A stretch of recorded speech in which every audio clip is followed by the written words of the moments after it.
The stars stopped being beautiful the day the Valen Armada arrived. Day one Kim pressed his face against the observation window of Seoul Station, watching the distant lights that didn't belong in the sky. They hung there like angry red eyes, hundreds of them, each one a warship larger than any human city. He was 17 years old, and he knew with absolute certainty that he was looking at the end of everything. The announcement had come 3 hours ago. Every screen in every home across human space showed the same message. The Valen Empire had arrived at the border of Earth's territory, and they brought with them something worse than weapons. They brought mathematics. Their supercomputer, a quantum machine they called the Omnical, had calculated humanity's future. The numbers were displayed for everyone to see, cold and precise. Human defeat would occur in exactly 147 days. The probability of this outcome was 99.9999%. 6 nines. That was closer to certainty than most scientific laws. Daewon's hands trembled as he stared at those numbers on his tablet. He had always loved mathematics. While other kids played games or watched shows, he solved equations. His teachers called him gifted. His classmates called him weird. His mother, before she died, called him special. But looking at the Omnical's prediction, he felt small and useless. "You should come away from the window," his sister Hana said behind him. She stood in her Earth Defense Fleet uniform, the gray and blue fabric crisp and formal. At 24, she was already a ship captain, commanding a destroyer called the Morning Star. "How can you be so calm?" Daewon asked without turning around. "They've already won. The math says so." Hana walked over and stood beside him. She was taller than him, stronger, more confident in every way. "The math says they'll probably win. That's not the same as already winning. 6 nines, Hana. That's not probably. That's certain. Nothing is certain until it happens." She put her hand on his shoulder. "I have to report to my ship in 2 hours. Admiral Choi is organizing the defense fleet. We're not giving up without a fight." Daewon finally looked at her. "The Omnical has predicted 847 conquests. 847. It's never been wrong. Not once. Day. Then maybe we'll be the first exception." Hana smiled, but Daewon could see the fear in her eyes. She didn't believe her own words. Nobody did. The Valen Empire had appeared in the galaxy 300 years ago, spreading from system to system with mechanical precision. They were beings made of silicon and metal, living computers that thought in pure logic. They didn't conquer out of hatred or greed. They conquered because their calculations said they should. Every species they encountered was measured, analyzed, and defeated according to the Omnical's predictions. Humanity had known about them for 20 years, ever since the first contact at the outer colonies. Earth's best scientists had studied every scrap of information about the Valen. They learned that the aliens didn't negotiate, didn't compromise, and didn't make mistakes. They simply calculated and acted, and now the calculations said humanity would fall. Across Seoul Station, the evacuation had already begun. The corridors were packed with families carrying whatever they could hold. Children cried. Parents argued about which transport ship to take. The station manager kept announcing that there was plenty of space, plenty of time. But Daewon heard the lie in his voice. "Where will you go?" Hana asked. "There are ships leaving for the outer rim colonies. You could be on one by tomorrow." "I'm not running away." "It's not running away. It's surviving." Hana's voice was gentle, but firm. "Dad would want you to survive. Vangyan, all. Vangyan. Their father had died 5 years ago in a mining accident. Since then, Hana had been both sister and parent to Daewon. She worked double shifts to pay for his education at the station's advanced mathematics program. She sacrificed everything for him, and now she was going to die fighting a battle that mathematics said couldn't be won. "I'm staying," Daewon said. "If you're staying, I'm staying." Hana opened her mouth to argue, but her communicator beeped. She glanced at it and her expression hardened. I have to go. Emergency briefing. She pulled Day One into a tight hug.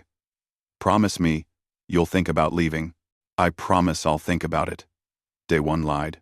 After Hana left, Day One went back to his small quarters and opened his computer. Intercepts from Valen Communications. Most of it was beyond human understanding, filled with mathematical concepts that Earth's greatest scientists struggled to grasp. But Day One wasn't looking for what the experts understood. He was looking for what they missed. Hours passed.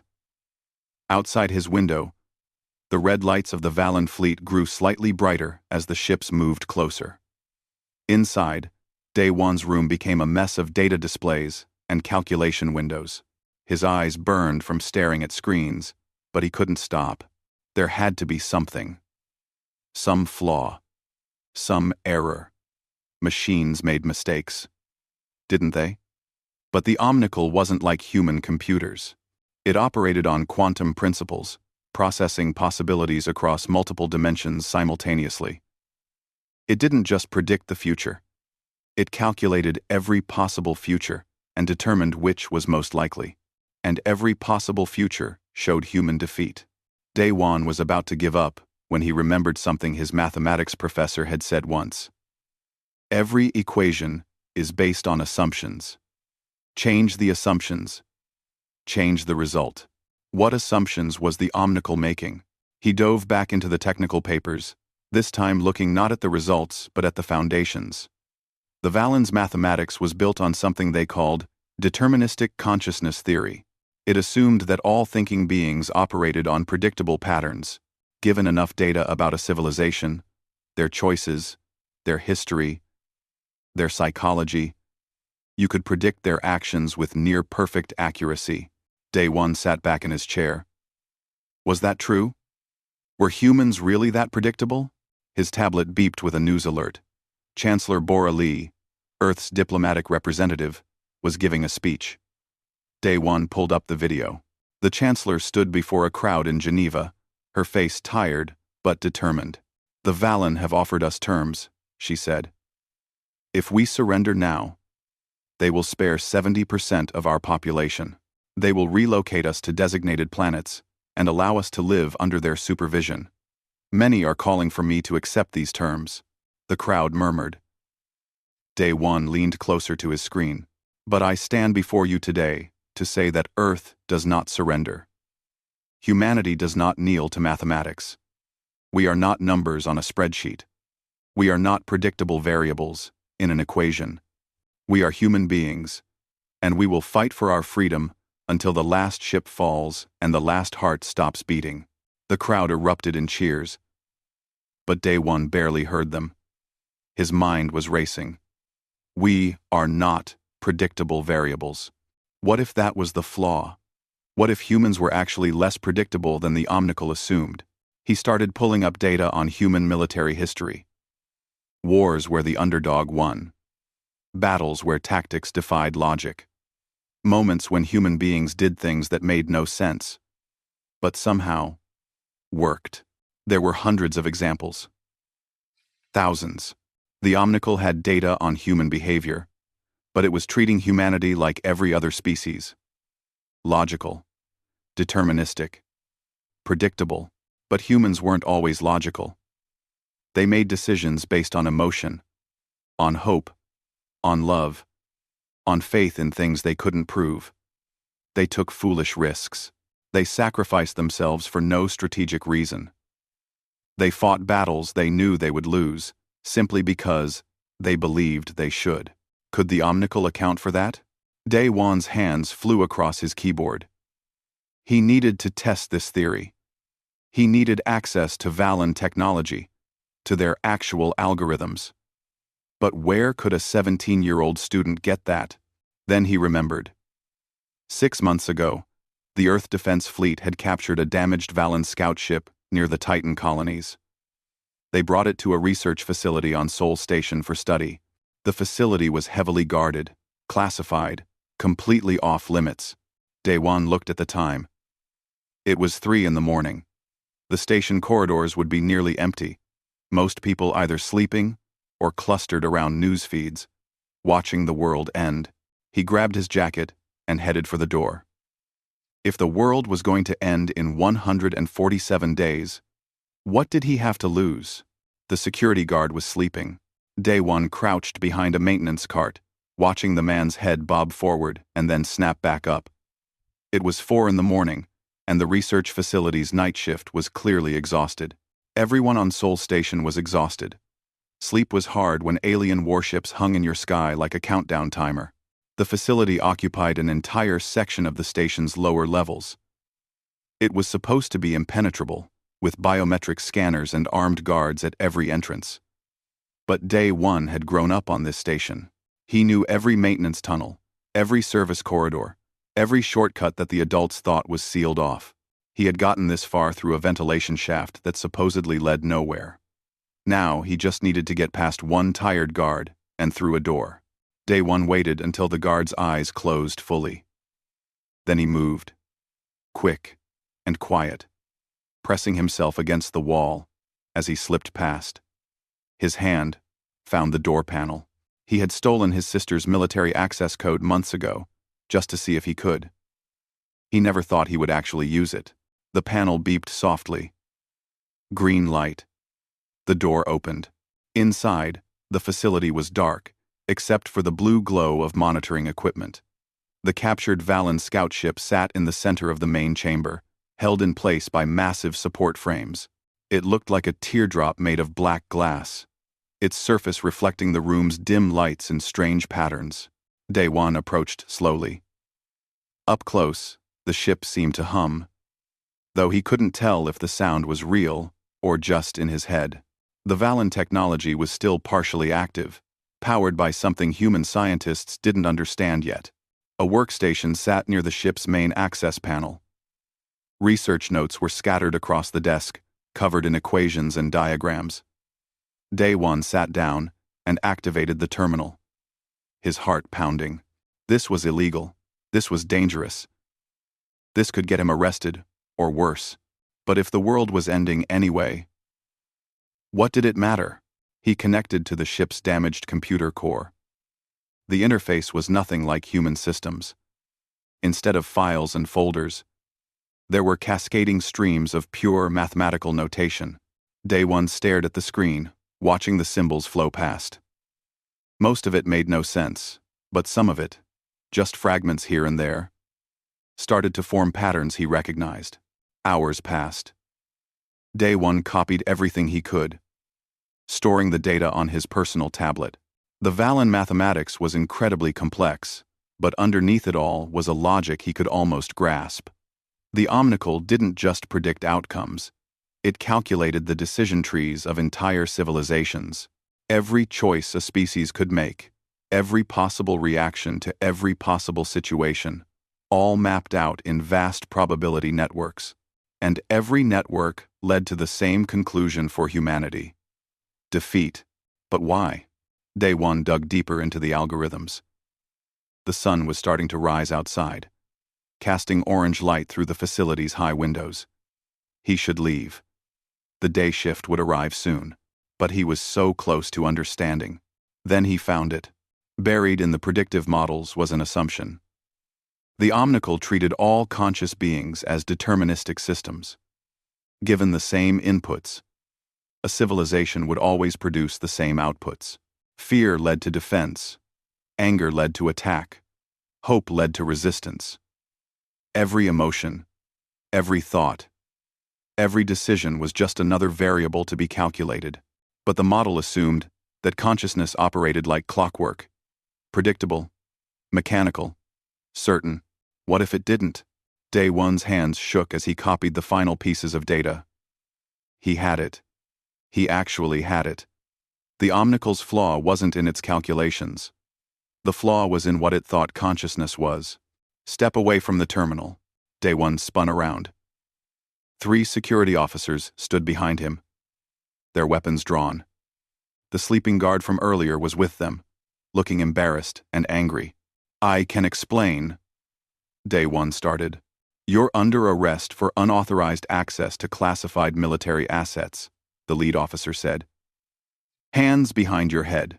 They took him to a holding cell in the station's security center. The cell was small and gray, with a bench and nothing else. Day One sat there for hours, clutching his tablet. At least they hadn't taken it yet. The data was still there, still safe. Finally, the door opened. Hana walked in. Her face, a mixture of anger and fear. "What were you thinking?" she said. "Breaking into a military facility? Day One. They could charge you with treason. During wartime, that means execution." "I found something." Day One held up his tablet. "The Omnical's predictions are based on a flawed assumption. I don't care about the Omnical right now. I care about keeping you alive. Hana, listen to me." Day One stood up, moving closer to the cell's energy barrier. "The Valon think consciousness is deterministic. They think if they have enough data, they can predict everything we'll do. But what if they're wrong? What if humans are actually random? What if we can do things that don't make mathematical sense?" Hana stared at him. "You broke into a research facility for a theory? It's not just a theory. I saw their algorithms. The Omnical can't account for true randomness in decision-making. It treats emotion as a predictable pattern. But what if emotion is actually chaos? What if hope and fear and love create genuine randomness that can't be calculated?" Day One. "You're not making sense." "I am making sense. That's the problem. I'm making sense, and the Valen expect us to keep making sense. But humans don't always make sense. We do stupid things. We take risks that logic says we shouldn't. We fight battles we know we'll lose. And maybe, just maybe, that's exactly what the Omnical can't predict." Hana sat down on the bench, her head in her hands. "Even if you're right, what difference does it make? One teenage boy figured out a flaw in their system. So what? We can't change how human consciousness works. No. But we can change how we use it." Day One pressed his hand against the barrier. "What if we deliberately introduced chaos into our strategies? What if we made decisions based on coin flips and dice rolls instead of logic? What if we weaponized our own unpredictability? That's insane." "Exactly. And that's why it might work." Hana looked at him for a long moment. Then she stood and walked to the cell door. "I'll talk to Admiral Choi. I'll try to get you released. But Day One, don't get your hopes up. The Admiral has bigger problems than a teenager's theory." After she left, Day One sat back down on the bench. Through the small window in his cell, he could see a news screen in the corridor outside. The Valen fleet had moved closer. 15 human colonies on the outer rim had already been evacuated. The Earth Defense Fleet was gathering near Mars, preparing for a battle they knew they couldn't win. The Omnical's prediction played on repeat. 147 days. 99.9999% probability. The numbers were everywhere, impossible to escape. A death sentence written in mathematics. But Day One kept thinking about what his old mathematics professor had said. Every equation has assumptions. Change the assumptions. Change the result. 2 days passed. The Valen fleet continued their advance. 3 more colonies fell silent, their populations fleeing before the invasion. The news showed images of refugee ships, packed so full that people stood in the corridors. Children cried. Adults stared at screens, watching the countdown to the end of everything. In his cell, Day One worked on his tablet, refining his theory. He built models, ran simulations, tested the idea over and over. The math was crude, nowhere near the sophistication of the Omnical, but it was enough to show the possibility. If human commanders made decisions based on random inputs instead of tactical logic, the outcome became genuinely unpredictable. Not just hard to predict. Actually, impossible to predict. The problem was proving it. The problem was getting anyone to listen. On the 3rd day, The cell door opened. Admiral Tae-min Choi walked in, followed by Hana. The admiral was an older man, with gray hair and tired eyes. He wore his uniform like armor, every button perfect, every crease sharp. Captain Park says you have a theory about defeating the Valen, the admiral said. His voice was flat, emotionless. I'm listening. Day One stood up, his tablet in his hands. This was his chance. Possibly his only chance. The Omnicle predicts our defeat because it thinks we're predictable, he said. But we're not. We just act like we are. If we embrace chaos, if we make decisions that don't follow logic, we can break their predictions. Chaos. The admiral's expression didn't change. You want me to base military strategy on chaos, not chaos for its own sake. Controlled chaos. Strategic randomness. Day One pulled up his simulations. Look at this. I ran 1,000 scenarios where human forces make decisions based on random inputs. Dice rolls for timing. Emotion-based target selection. Tactics that deliberately contradict standard doctrine. In 63% of scenarios, the outcomes are better than the Omnicle's predictions. Better by how much? It varies. But the important thing is that they're different. Every single time I run the simulation, I get different results. The Omnicle can't predict chaos. It can only predict patterns. Admiral Choi studied the data on the tablet. Minutes passed. Finally, he looked up at Day One. You understand what you're proposing? You want me to risk lives on dice rolls and guesswork. You want me to abandon decades of military doctrine for a 17-year-old's theory. Yes, sir. Captain Park, the admiral said, turning to Hana. What do you think? Hana hesitated.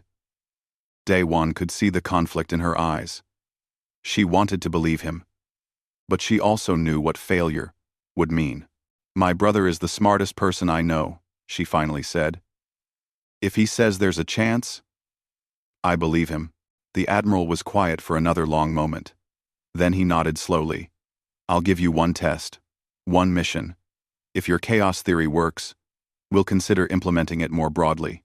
If it fails, you'll be charged with the crimes you committed and face trial. Agreed? Agreed, Day One said immediately. Captain Park, you'll lead the mission. I'll assign a strike team to your command. You'll have 48 hours to plan. The admiral started to leave, then paused at the door. For what it's worth, son, I hope you're right. Because right now, hope is all we have left.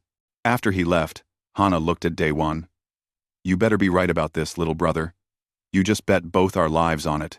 Captain Minho Yoon didn't like the plan. He sat at the briefing table aboard the Morning Star, Hana's destroyer, and stared at the data pad like it was a snake. Let me understand this correctly, he said. You want me to choose my attack route by rolling dice? Not exactly, Day One replied. He stood at the front of the briefing room, surrounded by 12 of humanity's best pilots and soldiers. They all looked at him like he was crazy. Maybe he was. The dice are just one randomizing element. We'll also factor in crew emotions, local magnetic field fluctuations, and prime number sequences generated in real time. That's insane, said Lieutenant Yuna Im, the strike team's weapons specialist. Military tactics exist for a reason. We use logic because it works. It works against human enemies, Day One said. But the Valen aren't human. Their entire strategy is based on predicting what logical opponents will do. If we stop being logical, we stop being predictable. Hana stood up from her seat at the head of the table. I know this sounds crazy. I thought the same thing when my brother first explained it. But look at our situation. We've lost every engagement with the Valen so far. Every single one. They knew where we'd be, what we'd do, how we'd react. The Omnicle predicted it all perfectly. So your solution is to stop thinking? Captain Yoon asked. No, Day One said firmly. The solution is to think differently. to embrace the parts of human nature that machines can't understand: fear, intuition, hope, even foolishness. These aren't weaknesses. They're what makes us unpredictable. The room fell silent. Outside the viewport, the Valen fleet hung in space like a red constellation. 3 more colonies had fallen in the past week. The timeline was moving exactly as the Omnicle predicted. 123 days until complete human defeat. "What's the target?" Captain Yoon finally asked. Day 1 pulled up a star map. "The Valen supply convoy here, near Jupiter's orbit. Intelligence says it's carrying quantum processors for their fleet computers. The Omnicle has calculated that this convoy is perfectly protected because it knows we wouldn't waste resources attacking a target so heavily defended. Because attacking it would be stupid," Lieutenant Im said. "Exactly. Which is why we're going to do it." Captain Yoon leaned back in his chair. "And how do we choose which approach vector to use? What's the random element there? We'll write down every possible approach on pieces of paper. Then we'll draw one from a hat." "You're serious. Completely serious." The planning took 2 days. It was the strangest military operation in human history. They determined their launch time by having each crew member think of a number between 1 and 10. Then averaged the results. They selected weapons loadouts by asking each pilot which weapon felt right to them emotionally, regardless of tactical considerations. They chose their communication protocols based on which frequencies corresponded to the letters in a random poem that Day 1 wrote. The military advisors watching from Seoul Station were horrified. Dr. Kyung-Soo Han, the fleet's chief strategist, sent 3 formal complaints to Admiral Choi, calling the mission a waste of resources and a mockery of military science. "This is what happens when we let children play with warships," Dr. Han said during one heated communication. His face on the screen was red with anger. "We're throwing away lives on a teenager's fantasy." But Admiral Choi stood firm. "The boy gets his test. If it fails, we go back to conventional tactics. Conventional tactics we know will lose," Hana pointed out. Dr. Han had no response to that. The morning of the mission, Day 1 stood in the Morningstar's hangar bay, watching the pilots prepare their fighters. Each small craft was loaded with missiles and kinetic weapons. 12 fighters against a Valen convoy protected by 8 warships. It should be suicide. Maybe it was suicide. Maybe his theory was completely wrong. "Having second thoughts?" Hana asked, walking up beside him. She wore her flight suit now, helmet tucked under her arm. She would be leading the strike personally. "What if I'm wrong?" Day 1 said quietly. "What if you all die out there because I convinced everyone to trust in chaos? Then we die doing something different instead of dying doing the same failed tactics over and over." Hana smiled. "Besides, I've always wanted to roll dice in a dogfight. That's not funny. It's a little funny." She put her hand on his shoulder. "Daewon, listen to me. You gave us something we didn't have before. Hope, not because you promised us victory, but because you showed us a possibility." The pilots began boarding their fighters. Captain Yoon waved at Hana from his cockpit. Lieutenant Im gave Day 1 a thumbs up, though he wasn't sure if she was being sincere or sarcastic. "I'll be monitoring from the command center," Day 1 said. "I'll be calculating randomness variables in real time and feeding them to your tactical display. Random numbers from my little brother. That's what I'm trusting my life to." Hana laughed and pulled him into a hug. "See you in a few hours." Well, Day 1 watched her board her fighter. The hangar bay doors opened, revealing the starfield beyond. One by one, the fighters launched, their engines glowing blue as they accelerated away from the morning star. In the command center, Day 1 sat at a monitoring station surrounded by tactical displays. He watched the fighters form up, their positions seemingly random but actually following the chaos protocol he'd designed. They weren't flying in standard formation. They weren't taking the most efficient route. They were doing everything wrong, and that was exactly the point. Approaching the target zone, Captain Yoon's voice came through the speakers. "Valen convoy is right where intelligence said it would be. 8 escort ships. Just like expected. Remember the protocol," Day 1 said into his microphone. Don't think. Feel. That's terrible tactical advice, Lieutenant Im said. But there was excitement in her voice now. The Valen escorts detected the human fighters immediately. Their response was textbook perfect. Exactly what the Omnicle would predict. They formed a defensive sphere around the convoy. Weapons charged, ready to intercept along the most logical approach vectors. But the human fighters didn't take logical approaches. Captain Yoon's fighter dove down at an angle that wasted fuel and exposed his flank. Lieutenant Im went straight up, contradicting standard attack doctrine. Haina's fighter spiraled in a pattern that made no tactical sense whatsoever. The Valen escorts hesitated. It was only for a second, maybe two. But Day One saw it on his monitors. The escort ships paused, their weapons tracking uncertain, trying to calculate which threat to address first. The Omnicle had predicted human tactics based on efficiency and logic. These tactics were neither efficient nor logical. The chaos was working. All fighters, engage at will, Hana commanded. Trust your instincts. The battle erupted in a flash of weapons fire. Human missiles streaked through space on trajectories that curved and spiraled instead of taking direct paths. Fighters dodged by accelerating at random intervals, making their movements impossible to predict. Captain Yoon actually shut his eyes for 3 seconds during one maneuver, letting his hands move on the controls without conscious thought. The Valen escorts fired back, their aim precise and deadly. 2 human fighters took hits. One pilot ejected safely. The other didn't. But the human attack was breaking through. The escorts couldn't adapt fast enough to the sheer randomness of the assault. Their AI systems kept trying to predict the next move, and every prediction was wrong. "I'm through," Lieutenant Im shouted, firing on the convoy. Her missiles hit the main supply ship dead center. The explosion was beautiful and terrible. An expanding sphere of white light that consumed 3 of the Valen escort ships caught too close. "Target destroyed," Captain Yoon confirmed. "Quantum processors are gone. All fighters, withdraw," Hana ordered. "Random dispersal pattern. Don't follow the same route out." The fighters scattered in 12 different directions, each choosing their escape vector based on instinct rather than calculation. The remaining Valen escorts tried to pursue, but they couldn't cover all the directions at once. Their tactical AI systems were designed to respond to coordinated retreats, to fleets that moved with purpose and formation. These fighters moved like leaves in wind, each following its own path. 11 fighters made it back to the Morning Star. 1 had been lost. The pilot killed in the initial engagement.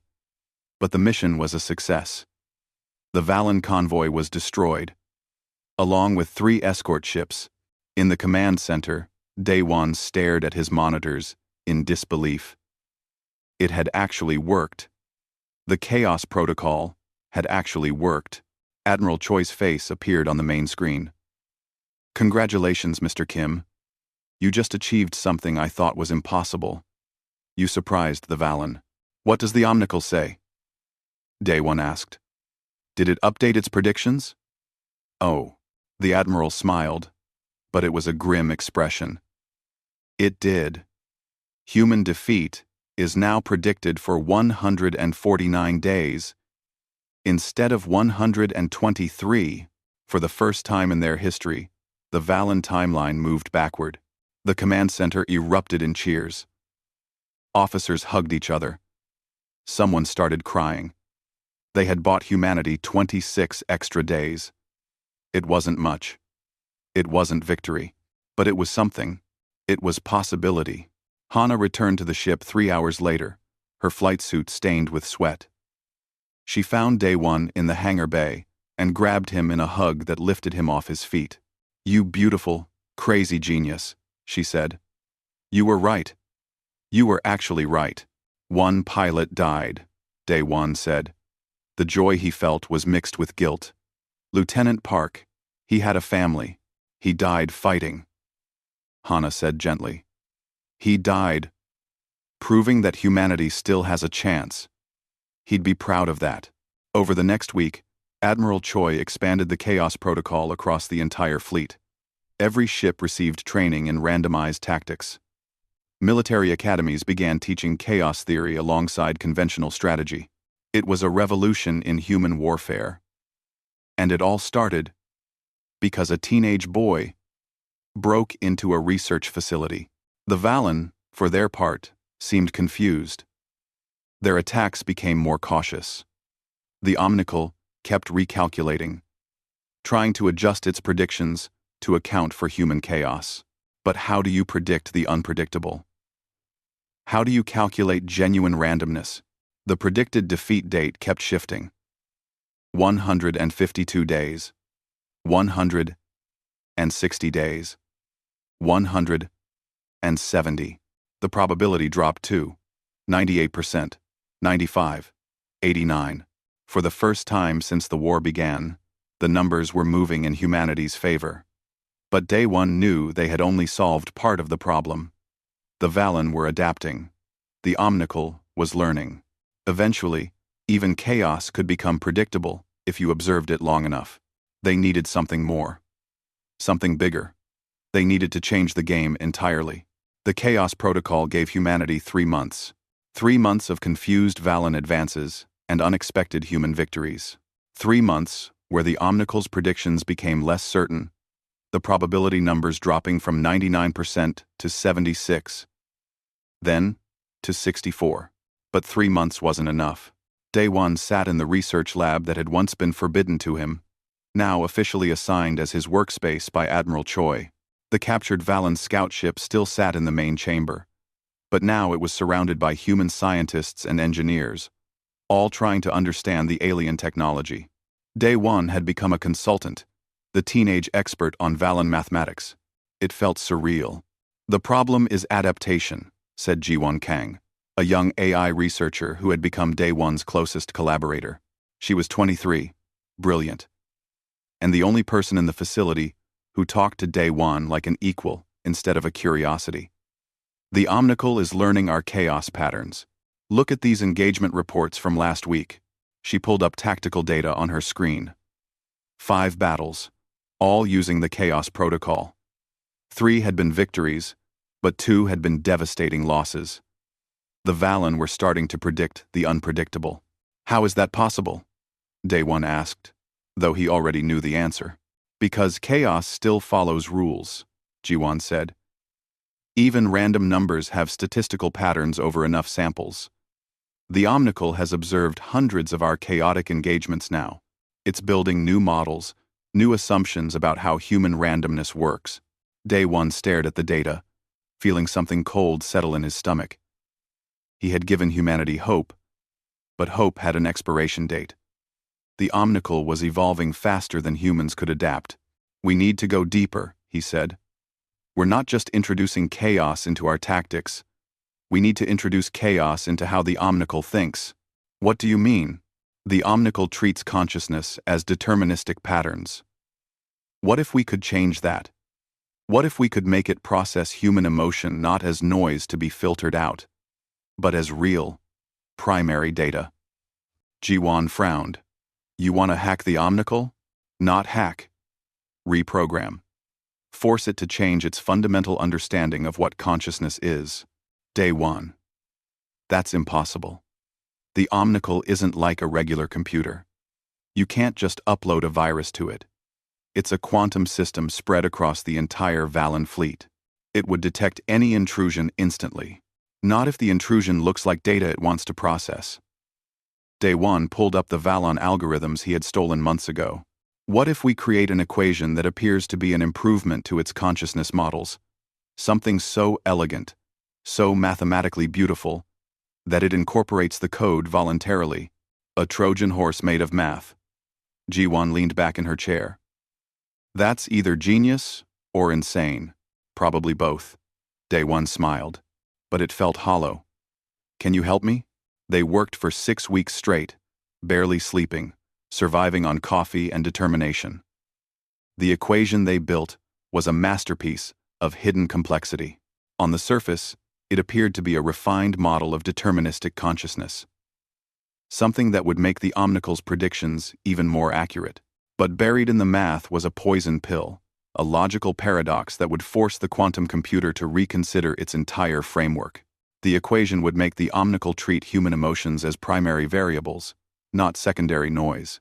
Hope, fear, love, sacrifice, these would become as important to the calculations as weapons counts and troop positions. And once the omnical tried to process consciousness that way, its predictions would collapse into uncertainty. The problem is delivery, Jiwon said during their final review. How do we get this equation into the omnical?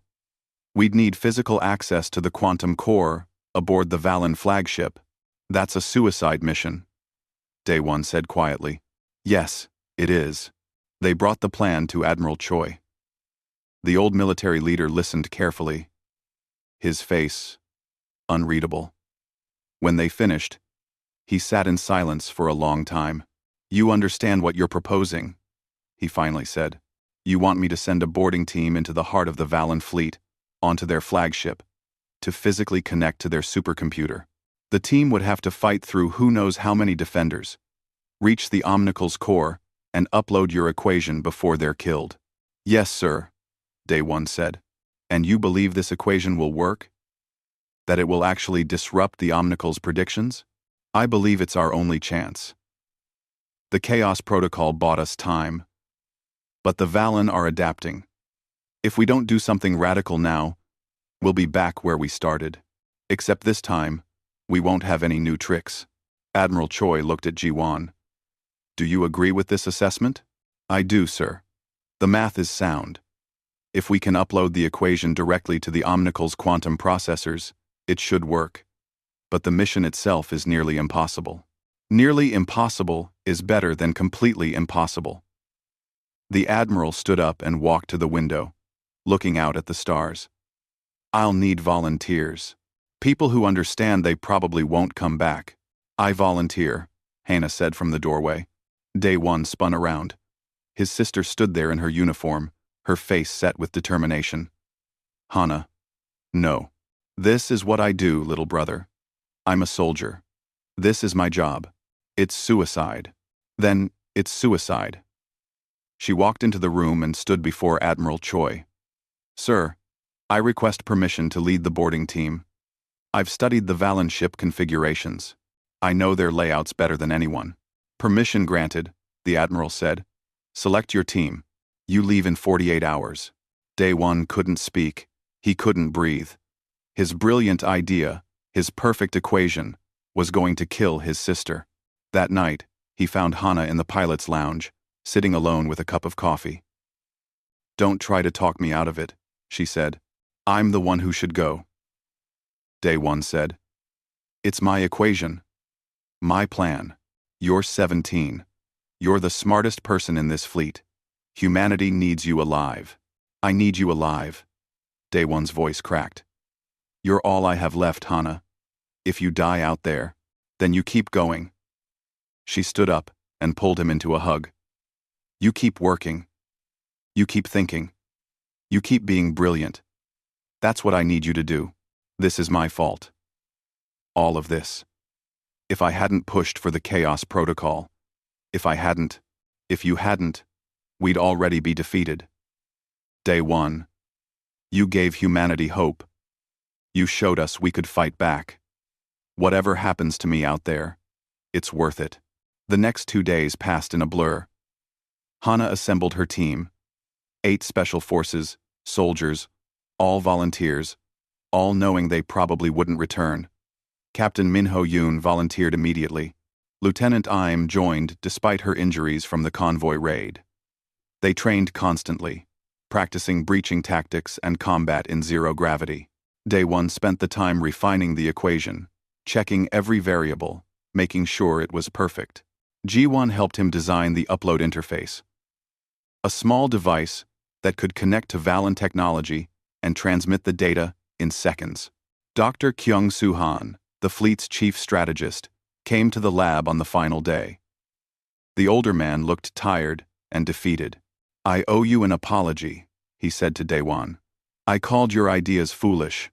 I said you were wasting resources. I was wrong. You were trying to protect people, Daewon replied. That's not wrong. I was trying to protect conventional thinking because it was comfortable. You showed me that comfort isn't worth anything if it leads to certain defeat. Doctor, Han put a hand on Daewon's shoulder. Your sister is brave to do this. Make sure her sacrifice means something. I will. The boarding team launched at dawn. Their ship was a modified assault carrier, fast and heavily armored. It would get them close to the Valen flagship, but from there, they'd have to use boarding pods to actually reach the alien vessel. Daewon watched from the command center as the carrier accelerated toward the enemy fleet. The Valen responded immediately, dozens of ships moving to intercept. The Chaos Protocol helped, human fighters running interference with random attack patterns, but the defense was overwhelming. 3 escort ships had to sacrifice themselves just to get the carrier within boarding range. Launching pods, Captain Yoon's voice came through the speakers. Going dark for stealth approach. The command center fell silent. On the tactical display, 8 tiny pods separated from the carrier and drifted toward the Valen flagship. They looked so small, so fragile against the massive alien ship. Minutes passed. Each one felt like an hour. Pods attached. Hana reported. Beginning, hull breach. More silence. Daewon clutched the upload device, the one they'd given Hana. It contained his equation, his hope, his sister's life. We're in, Hana said. Weapons fire could be heard in the background. Meeting heavy resistance. Moving toward the omnical core, the battle raged through the Valen flagship. Daewon listened to fragments of communication, explosions, shouted warnings, the screams of wounded soldiers. The boarding team fought their way deeper into the ship, leaving bodies behind at every corridor. Lost Yoon, Hana reported, her voice strained. How close? Admiral Choi asked. 2 more bulkheads. We can see the omnical core chamber. Another explosion. More weapons fire. Someone screamed, then went silent. Only 3 of us left, Hana said. But we're here. We're at the core.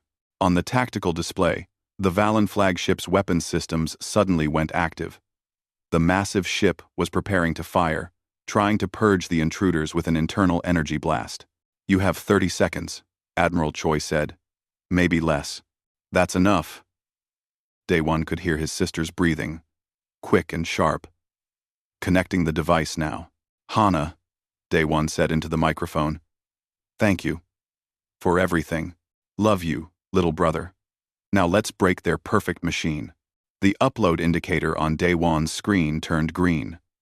The equation was transferring, flowing into the Omnical's quantum processors at the speed of light. Terabytes of data, all containing the single most important idea. That consciousness was more than patterns. That emotion was real, that humans were unpredictable not because of flaws, but because of the fundamental nature of free will. The screen showed, upload complete. Then the connection cut out. Hana? Daewon called. Hana, respond. Only static. The Valen flagship exploded from the inside, its internal systems overloading as the Omnical processed the paradox equation. The massive ship tore itself apart in a cascade of secondary explosions, taking 3 nearby escort vessels with it. In the command center, everyone stared at the display in silence. The flagship was gone. The boarding team was gone. Hana was gone. Daewon sank to his knees, the weight of it crushing him. The Valen fleet stopped moving. For 3 days after the flagship explosion, the alien armada simply hung in space, motionless. No attacks, no advances, no communications. Across human space, people watched the red lights in the sky and wondered what it meant. Daewon didn't care. He sat in his quarters on Seoul Station. The door locked, the lights off. He couldn't eat, couldn't sleep. Every time he closed his eyes, he heard Hana's last words. Love you, little brother. She was gone. His last family member. The person who believed in him when nobody else did. Gone. Because he had been smart enough to write an equation and stupid enough to think it was worth the cost. On the 4th day, Admiral Choi forced the door open and walked in. You need to see this, the Admiral said. I don't care. Day 1. The Omnicle is broadcasting. You need to see this now. Something in the Admiral's voice made Day 1 look up. They went to the command center. Every screen showed the same thing. A message from the Valen fleet, broadcast on all frequencies. But it wasn't a declaration of war or a demand for surrender. It was something else entirely. The message was displayed in pure mathematics at first, then translated to human language. Outcome: undefined. Request negotiation. They want to talk, Admiral Choi said. The Valen Empire, after 847 conquests, wants to negotiate with us. Day 1 stared at the screens. What happened to their predictions? Ji-won appeared beside him, holding a data pad. Her eyes were red from lack of sleep, but she was smiling. Your equation worked. It worked better than we imagined. The Omnicle tried to process human consciousness using your new framework, treating emotion as primary data instead of noise. But when it did that, all its predictions collapsed. She pulled up simulation data. Look at this. The Omnicle tried to calculate the outcome of the war using your equation, but now it has to factor in hope, fear, sacrifice, love, all the things it used to ignore. And those variables are genuinely random, genuinely unpredictable. The quantum processors can't resolve the calculations. Every time it tries, it gets a different answer. So the Omnicle is broken? Day 1 asked. Not broken, transformed. It's still the most powerful computer in the galaxy. But now it understands that some things can't be predicted. That consciousness is more than patterns. That free will is real. Ji-won's smile widened. You taught a machine to appreciate uncertainty. Admiral Choi pulled up another message. This came through an hour ago. It's from someone called Korval, the Valen Supreme Commander. He's requesting a direct communication with you, Day 1. He wants to speak to the human, who we're defined consciousness. Me? Why? Because you're the one who broke their certainty. You're the one who showed them that the universe is more complicated than their calculations assumed. The communication was established in a secure channel. The screen flickered, and suddenly, Day 1 was looking at a Valen for the first time. Korval appeared as a construct of light and geometry, a being without organic form. His voice was strange, musical but artificial, translated through multiple processing layers. I am Korval, Supreme Commander of the Valen Empire, the being said. I address Day 1 Kim, the architect of uncertainty. I'm here, Day 1 replied quietly. For 847 conquests, we followed the Omnicle's certainty. We believed that consciousness was deterministic, that all beings could be understood through calculation. You have shown us we were wrong. So you're surrendering? We do not surrender. We recognize limitation. Korval's geometric form shifted, patterns flowing through it. The Omnicle now projects multiple outcomes for our conflict with humanity. In some, we achieve victory. In others, you do. In many, we destroy each other completely. The probability distribution is no longer meaningful. You have made yourselves incalculable. What does that mean? It means we cannot conquer you. Conquest requires predictability. We must know the outcome before we commit resources. But your species has demonstrated genuine spontaneity. You make choices that emerge from emotion rather than logic. You sacrifice efficiency for values that cannot be quantified. You hope when mathematics says, hope is irrational. Korval paused, his form pulsing with colors Day 1 didn't recognize. You terrify us, because we cannot calculate you. You represent true chaos, and chaos is the only force the Omnicle cannot master. Admiral Choi stepped forward. Are you proposing a treaty? We propose coexistence. The Valen Empire will not advance further into human territory. In exchange, we request access to your consciousness research. We wish to study how emotion creates genuine randomness We wish to understand what you call free will. And if we refuse? The Admiral asked. Then war continues. Multiple outcomes remain possible. In 63% of probability branches, both civilizations suffer catastrophic losses. In 22%, you defeat us. In 15%, we eventually achieve victory through resource attrition. None of these outcomes are acceptable to us. Day one felt something break inside him. All of this, all the death and sacrifice, and the Valon were negotiating because they were afraid of uncertainty. Hana had died to make the universe unpredictable. My sister died uploading that equation, Daewon said, his voice hard. Along with 7 other people. They gave their lives to rewrite your computer. We acknowledge their sacrifice. They achieved what no other species has achieved. They made the omnical doubt itself. That's not enough. Acknowledgement isn't enough. Korval's form contracted, then expanded. It might have been the alien equivalent of nodding. What would be sufficient? Daewon looked at Admiral Choi, then at Jiwan. What would be sufficient? What could possibly balance the scales against Hana's death? Help us, Daewon said suddenly. Help humanity expand into space. Share your technology. Not your weapons, but your building techniques, your energy systems, your life support. Help us create a civilization that can thrive among the stars. That is a significant request. My sister gave her life to show you that consciousness is more than calculations. The least you can do is help the species that taught you that lesson. Korval was silent for a long moment. Then his form brightened. Agreed. We will establish a joint research colony. Valon and human scientists will work together. We will study consciousness, randomness, and the mathematics of emotion. And we will help humanity expand beyond Earth. The negotiation continued for hours, but Daewon barely paid attention. The political details were for people like Admiral Choi and Chancellor Bora Lee to sort out. He had done his part. He had broken the omnical's certainty. He had saved humanity. But the victory felt hollow. 3 months later, Daewon stood in the research facility that had once housed the captured Valon scout ship.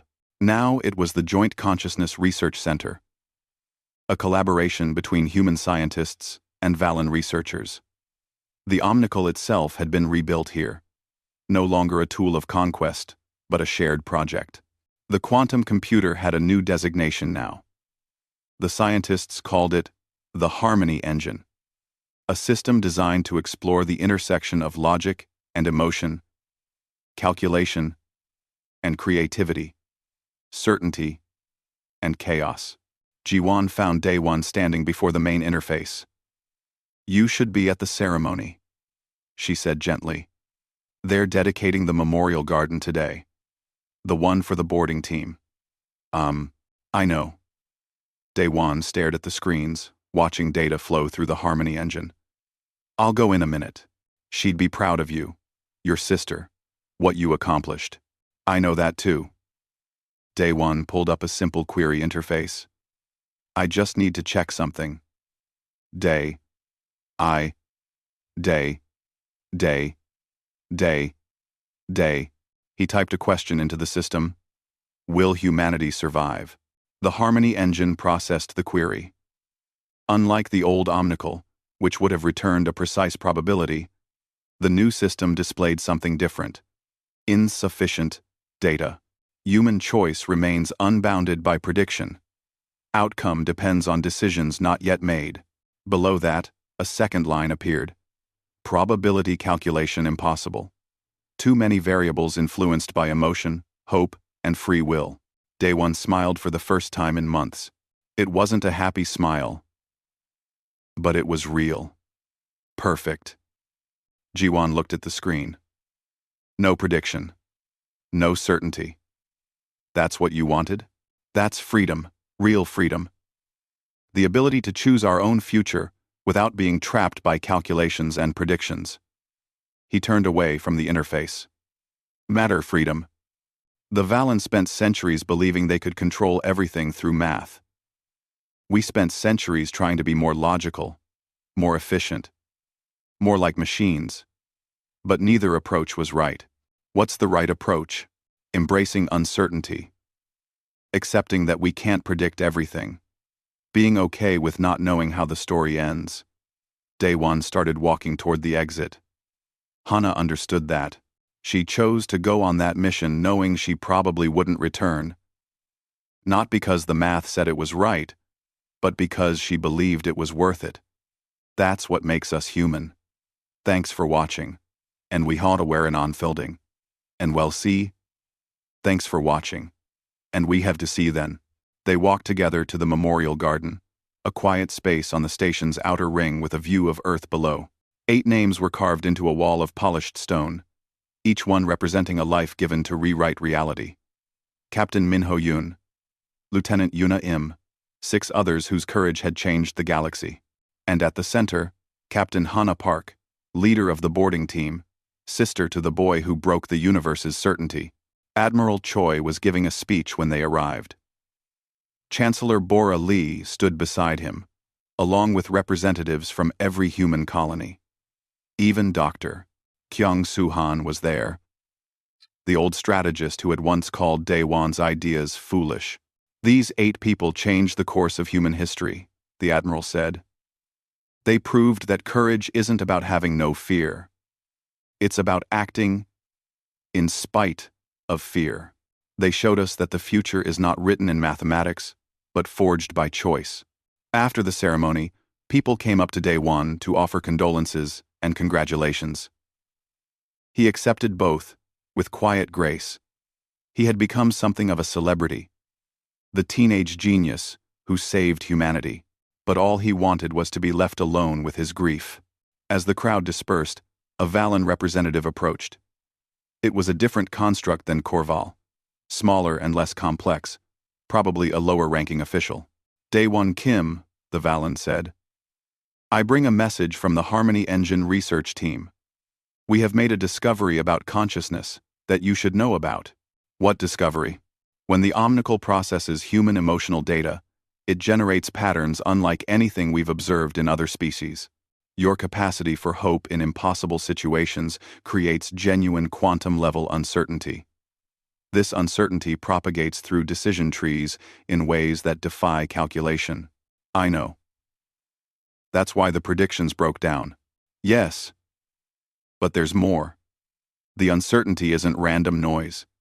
It's structured chaos. It's as if human consciousness operates on principles we don't yet understand. Principles that transcend logic, but still have internal consistency. You are mathematically impossible, yet you exist. This fascinates us. Daewon looked at the Valen construct, this being of pure calculation, trying to understand something beyond calculation. Maybe some things aren't meant to be understood. Maybe some things are meant to be experienced. That is a very human perspective. Good. That night, Daewon sat alone in his quarters, looking at old photos of his family. His mother, smiling at the camera. His father, in his mining gear. Hana in her cadet uniform, so young and excited about her future. All gone now. All sacrificed to the chaos of living. His tablet beeped with a message from Jiwon. Working late at the lab. Found something interesting in the consciousness data. Want to come see? Epson. Daewon considered ignoring it, staying in his grief. But then he thought about what Hana would say. She'd tell him to get up, to keep working, to keep living. The future was uncertain, but that meant it was also full of possibility. He typed back, on my way. As he walked through the station's corridors, passing families and workers and soldiers all trying to build a new future, Daewon realized something. The Omnicle had been wrong about more than just the war's outcome. It had been wrong about the fundamental nature of existence. Life wasn't a problem to be solved. It wasn't an equation to be balanced. It was a story being written in real time, with every choice creating new branches, new possibilities, new futures that couldn't be predicted. And that was terrifying. But it was also beautiful. The research lab was quiet when Daewon arrived. Ji-won sat at her workstation, surrounded by floating displays of data. She looked up when he entered and smiled. "Look at this," she said, pulling up a simulation. "When we process human decision-making through the new consciousness model, we get these patterns. They look random at first, but if you zoom out far enough, there's a strange attractor forming. It's like chaos with purpose." Daewon studied the patterns. They were beautiful, swirling fractals of possibility and choice. What does it mean? What does it mean? I don't know yet. Maybe it means that free will has a mathematical structure we just haven't discovered. Or maybe it means that mathematics itself is incomplete, that there are truths beyond calculation. She paused. "What do you think?" Daewon thought about his sister. About hope in the face of certainty. About choosing to act when logic said it was pointless. About love and sacrifice and all the things that made humans gloriously, impossibly human. "I think," he said slowly, "that uncertainty is the most precious gift in the universe. The Valen spent centuries trying to eliminate it. But uncertainty is what makes life worth living. It's what makes choice real. It's what makes us free." That's very philosophical for a math prodigy. "Maybe I'm learning to think like a human instead of a calculator." Ji-won laughed. "Well, you did teach the galaxy's most advanced supercomputer to do the same thing. They worked through the night, exploring the new mathematics of consciousness, building models that incorporated emotion and logic, certainty and chaos." Outside the lab windows, Earth turned slowly. A blue and white sphere full of 7 billion unpredictable humans, all making choices that couldn't be calculated, all writing their own futures. And somewhere in the quantum processors of the Harmony engine, a machine that once predicted 847 conquests with perfect accuracy now displayed a single message on repeat: outcome undefined. To Daewon, those two words were the most beautiful thing he'd ever seen. They meant the story wasn't over. They meant humanity still had choices to make. They meant his sister's sacrifice had given the species not just survival, but something more important: freedom.